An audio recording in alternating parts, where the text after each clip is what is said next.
The question is there a mini deal to be had? Are the imperatives there for the U.S. and China to make a deal that doesn't include everything, take some of the political pressure off of Xi Jinping and particularly Donald Trump? And it appears the administration is considering that. You look at what's happened so far with trade, and U.S. trade with China has dropped off significantly, both imports and exports. Oddly, the trade deficit continues to widen because of the nature of our relationship with China. We buy so much stuff from them, but it's much smaller than it otherwise would be.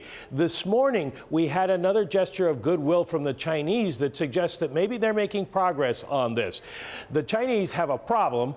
Pork sales have dropped off tremendously because of African swine flu. They have a giant pork shortage, so they're going to allow purchases of U.S. pork products. And even more important to the president and the farm state supporters of the president, they're going to allow U.S. soybean sales. Again, they took off tariffs that they were going to put on U.S. soybean sales. And you can see what's happened with soybeans in the United States and China. The white line is the Chinese demand for soybeans. That's how much they're buying from around the world. The blue line is how much they're buying from the United States, and you can see what major difference that has become. Now, the other issue, though, is what do we do about the other side of the whole tariff trade war negotiations, in the idea that the Chinese have to do something about the intellectual privacy piracy that goes on, and forced technology transfer. We have seen foreign direct investment in the United States and China drop off tremendously. That's this graph here from our friends at Business Week, and you can see